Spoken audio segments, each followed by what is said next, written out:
Programang ito ay rated SPG. Striktong patnubay at gabay ng magulang ang kailangan. Maaaring may masiselang tema, lengguwahe, karahasan, sexual, horror o droga na hindi angkop sa mga bata.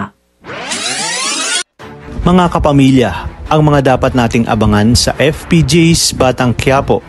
Sinimulan na nga ni Ben ang paghahanap sa sinasabing napangasawa ni Mokang at sisimulan niya ito sa pagtanong-tanong kina Marsing at Aling Nita. Ngunit magtataka ang mag-asawa kung bakit umano nagtatanong si Ben tungkol sa napangasawa ni Mokang. Gusto na sanang sawihin ni Ben sa mag-asawa ang tunay na nangyari kay Mokang. Ngunit naisip niya na wala siya sa pwesto para pangunahan si Tanggol. At isa pa, baka malaman ng iba na si Tanggol ay nakakalabas-masok ng selda. Tiyak umanong malalagot siya kay Chef Espinas. Sa isang pambihirang pagkakataon ay makikita naman ni Ben si David at magtataka ito kung bakit marami itong kasama ng mga armadong lalaki at sakay ng mamahaling sasakyan. Sa mga oras na yun kasi ay kasama ni Ramon si David upang magtungo sa isang bagong bukas na laboratorio sa Quiapo dahil nais nga ni Ramon na mabawi ang Quiapo at buong Kamaynilaan.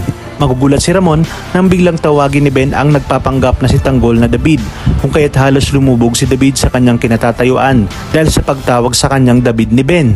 Ang hindi alam ni David ay matagal nang alam ni Ramon na siya si David dahil na rin sa mga revelasyon ni Severino at hinahayaan na lamang ni Ramon na paglaruan niya sina Olga at David at paniniwalain na wala siyang kaalam-alam. Gayunpaman, sinabi ni Ramon kung bakit tinawag ni Ben na David ang kanyang anak na si Tanggol.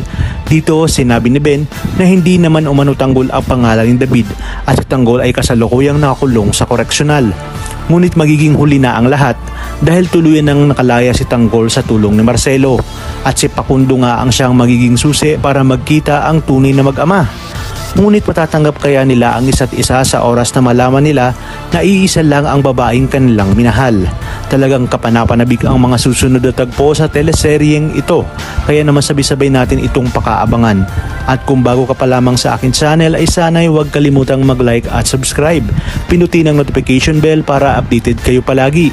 Maraming salamat sa inyong panonood at hanggang sa muli, kapamilya.